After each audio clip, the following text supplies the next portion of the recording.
Bonjour et bienvenue à tous, voici le sommaire de ce journal. Le Mali accueille cette semaine à Bamako la conférence africaine des humanités. Les langues, la culture, l'histoire et les territoires seront au cœur des échanges. La banque BNP Paribas est visée par une plainte pour complicité de génocide au Rwanda. La banque est accusée d'avoir financé un achat illégal d'armes au profit de Kigali durant le génocide de juin 1994.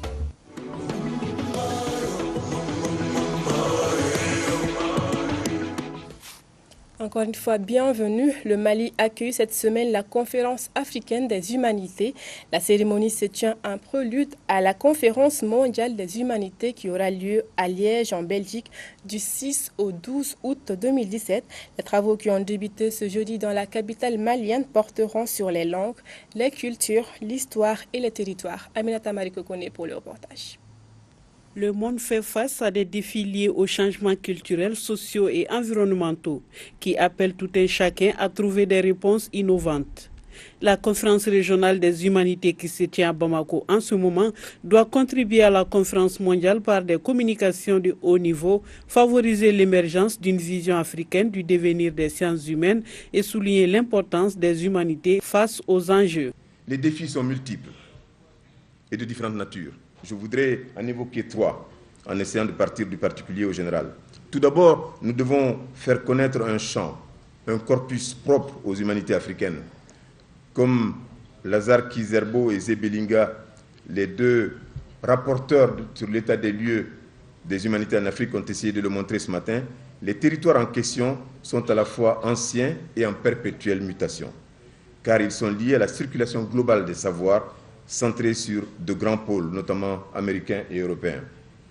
Ce n'est pas un espace épistémologique fermé, mais c'est un espace fondé sur des questions centrales récurrentes d'identité, les langues, les mémoires, le panafricanisme. C'est un espace épistémologique qui requiert une plus grande mobilité intra-africaine afin de partager les productions de savoir sur le continent. La conférence africaine des humanités sera une occasion pour réfléchir à ces enjeux en mettant un accent particulier sur les facteurs qui s'opposent au rayonnement des humanités en Afrique et aux mesures institutionnelles qui pourraient être envisagées pour leur permettre de jouer pleinement leur rôle intellectuel. L'UNESCO s'implique à travers son programme de transformation sociale. La notion de transformation sociale pose un certain nombre de questions. D'abord, qu'est-ce qu'une transformation sociale par rapport à quelque chose qui ne serait qu'un changement? Il y a toute une littérature là-dessus. Les chercheurs ont déployé des trésors d'ingéniosité pour essayer de distinguer soigneusement entre ce qui relève du simple changement et de la profonde transformation. Pour le dire très vite, on considère, c'est un usage arbitraire, comme le sont toujours les vocabulaires consacrés, qu'on parle de changement quand on parle de la manière dont fonctionne un système qui peut prendre différents états à différents moments. On parle de transformation quand c'est le système lui-même qui change. Tradition ancienne et déplacement, migration intra-État, conflits et chocs identitaires, démocratie, crise institutionnelle et radicalisme religieux sont entre autres sous-thèmes qui seront débattus lors des panels. Votre responsabilité est engagée et la tâche immense, nous le savons, car de vos réflexions sortira la contribution africaine à la conférence mondiale prévue à Liège au mois d'août prochain, ce que vous avez appelé le message de l'Afrique. Mesdames et messieurs, répétons-le, la part de l'Afrique dans cette conférence mondiale est essentielle. Amadou Ampateba disait à propos de la culture qu'elle constitue pour nous le point d'ancrage et de référence qui permet de savoir qui l'on est et d'avancer sur des routes nouvelles et lointaines, sans pour autant perdre son équilibre et son identité. Cette conférence se tiendra sur 4 jours et enregistre la participation d'éminents experts, chercheurs en sciences sociales et dans d'autres domaines connexes. Lancement ce jeudi à Bamako de la semaine africaine de la science du Next Einstein Forum. L'objectif de cet événement est d'échanger, mais surtout d'exhorter les jeunes à s'intéresser un peu plus aux filières scientifiques. Cyril Amega pour le reportage. L'enseignement supérieur, la recherche scientifique et l'innovation technologique à l'heure du numérique, défis et perspectives pour le Mali, est le thème retenu pour cette conférence débat qui s'inscrit dans le cadre des activités de la Semaine africaine de la science. Le but est surtout de tirer parti de la science pour le développement humain en Afrique et dans le monde. Cas du Mali. Les enfants, jusqu'à l'âge de 18 ans, ils ne savent pas concrètement ce qu'ils veulent faire. Et quand on regarde l'Université du Mali, déjà, plus de 60% des étudiants sont dans les domaines comme droit, sociologie. C'est très bien beau. Mais est-ce que réellement, avec l'état actuel du Mali, c'est ce qui va nous faire bouger? Donc, pourquoi ne pas essayer de faire changer la mentalité et donner des opportunités afin d'amener plus vers le domaine de la science et de la technologie, comme à l'ENI, à l'IPR, où on a maximum 25 Maliens qui sortent par an. Donc là, c'était le deuxième point. Donc quand on inspire ces enfants depuis leur bas âge, second cycle, avec des robotiques, les amener à visiter des professionnels, ça peut leur donner d'autres idées. Un enfant de cultivateur, si on ne le montre pas haut modèle, il ne deviendra que cultivateur. La Semaine africaine de la science, regroupant une dizaine de pays dont le Mali, est une occasion de rassembler des milliers de jeunes, des étudiants, des scientifiques pour valoriser les hommes et les femmes de science en Afrique, mais surtout d'inspirer et de motiver ces jeunes à poursuivre des études scientifiques. Si le Mali peut réaliser une usine de fabrication des matériaux aluminium pour faire nos portes vitrées que vous trouvez dans les services, est-ce que les étrangers viendront prendre ça? Si le Mali pouvait exploiter lui-même son or à travers les machines fabriquées par ses propres ingénieurs, si on peut fabriquer nous-mêmes nos pavés, faire nos routes, donc susciter l'amour pour les sciences, ce n'est pas d'un côté dévier tout le monde vers la science parce qu'on néglige les autres filières, c'est juste pour accroître le développement du pays, pour rendre le pays autonome, parce que pour le développement d'un pays, on a tant besoin des scientifiques que des littéraires. Avant, c'était le contraire, mais avec la révolution, sinon à l'ère du numérique, les filles prennent à cœur cet engouement, sinon cette vocation pour la science. La Semaine africaine de la science est un programme piloté par les ambassadeurs du Next Einstein Forum en vue de développer l'esprit analytique chez les élèves, encourager l'excellence scolaire et améliorer la capacité en communication des jeunes maliens. Différentes tranches d'âge de différentes communautés prennent part à ce rendez-vous de Bamako. Au Sénégal, le nombre des membres du Conseil constitutionnel passe de 5 à 7 juges. Les 2 sages nommés par décret présidentiel ont prêté serment ce jeudi devant le président de la haute juridiction où ils vont siéger pour une durée de 6 années non renouvelable. Une seule affaire inscrite au rôle ce matin, la prestation de serment des 2 nouveaux membres du Conseil constitutionnel.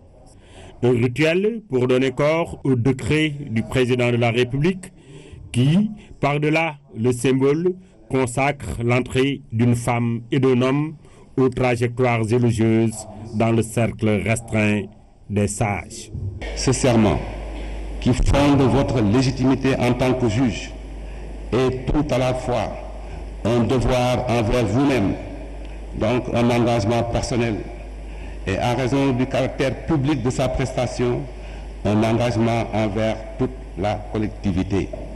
Une prestation de serment reçue dans le pur cérémonial judiciaire devant les parents et amis des récipiendaires qui, désormais, siègent au sommet de la pyramide judiciaire. Une grande fierté pour 2 acteurs de la justice et du droit qui ont fini de faire l'unanimité autour d'eux. Un sacerdoce, de nous conduire en digne et loyal magistrat, de respecter ce serment, l'obligation de réserve, l'impartialité. C'est une fierté d'avoir été choisi par son Excellence. Un sentiment de joie devant cette nomination, mais aussi un sentiment de dignité. Parce que vous le savez, la tâche est difficile.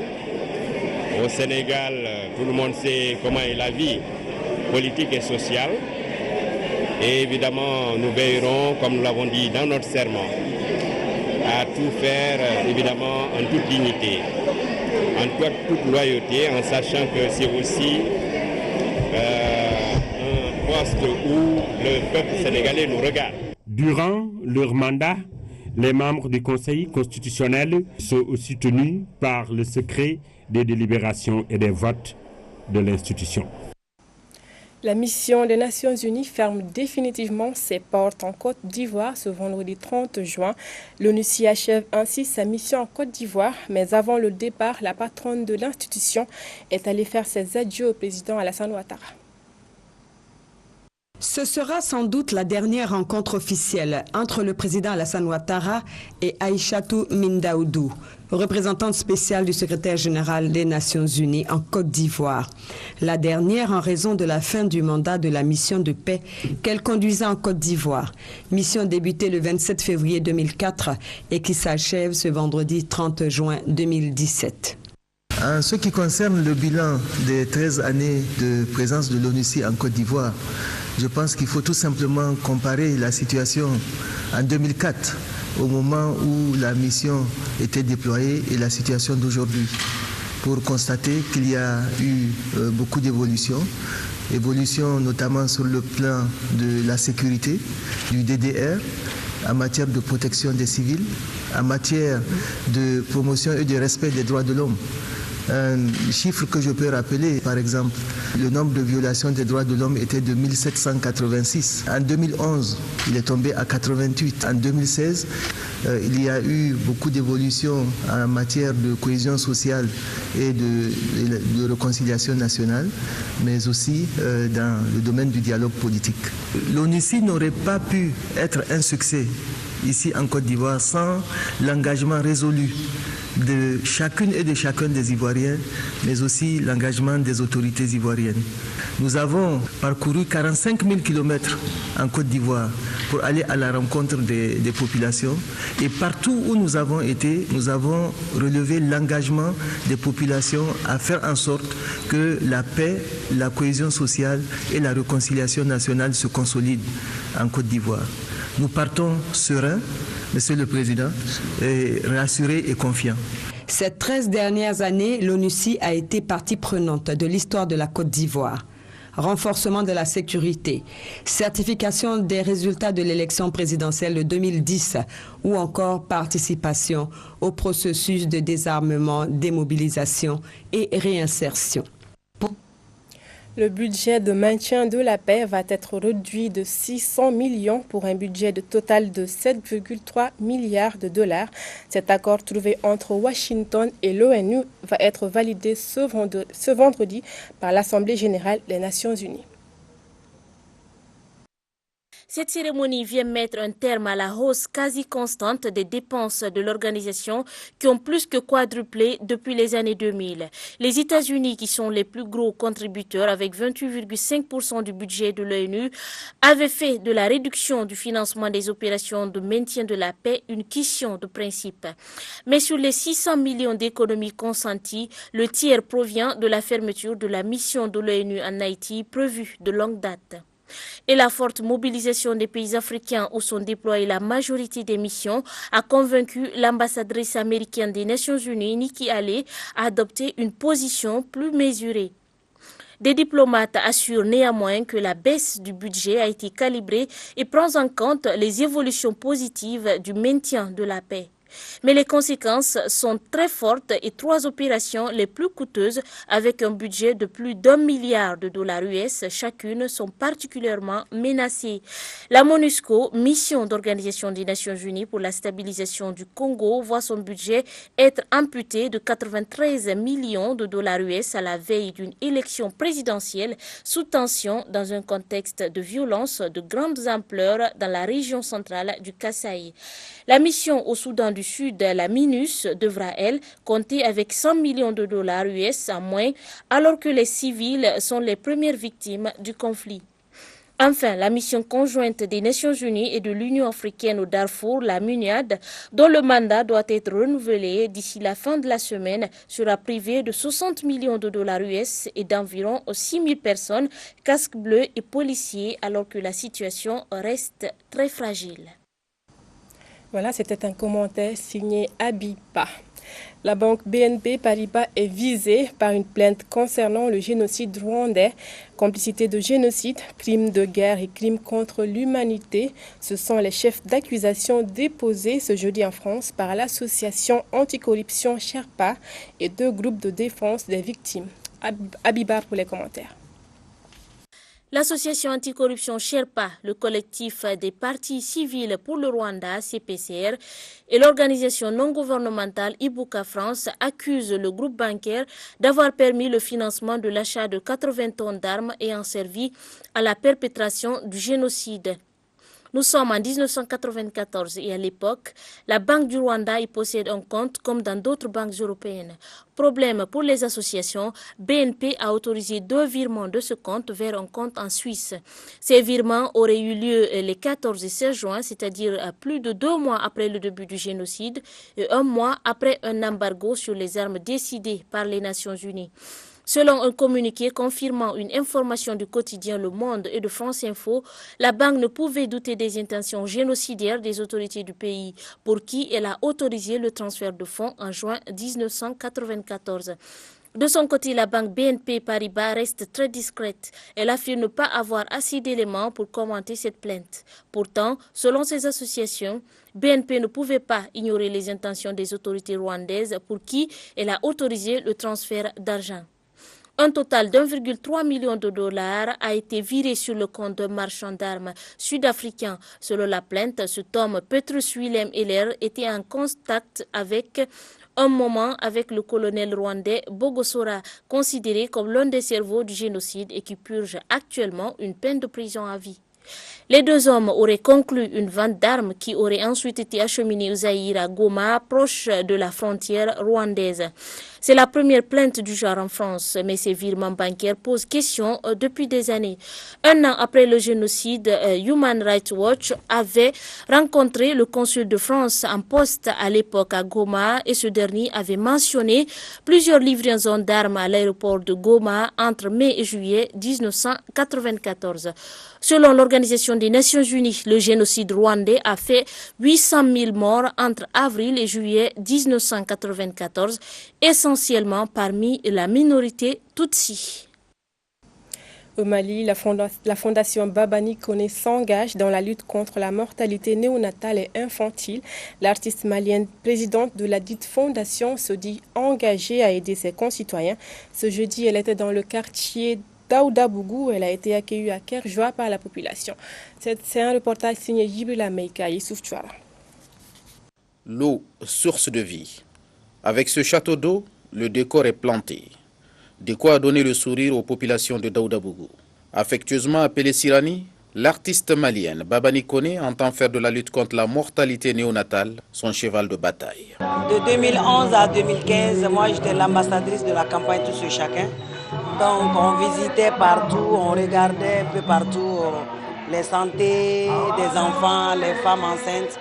Donc j'ai eu l'idée de fonder ma propre fondation pour aider les femmes et les enfants, pour réduire la mortalité néonatale infantile. Le choix de l'ADASCO parce que ici c'est dans le centre-ville, mais il n'y a pas d'eau ici, il n'y a pas d'électricité, vraiment c'est incroyable.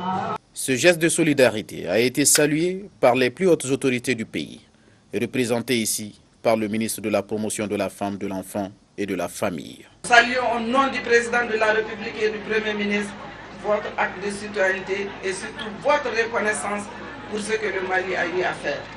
Être citoyen, c'est ce que vous venez de faire ce matin. Amener l'eau là où les populations en ont besoin. Amener l'eau potable, amener l'électricité. Parler avec les populations constitue aujourd'hui ce dont nous avons besoin. Ce combat, c'est ça notre combat. Le combat pour la sécurité, le combat pour la santé, le combat pour l'honneur que vous venez de faire à ces honorables ce matin, ces dignitaires d'un certain âge. Vous venez de voir à travers la culture le vieux qui représente l'Asakoba, ou bien je ne sais pas, l'Adasco, avec les heures de musique.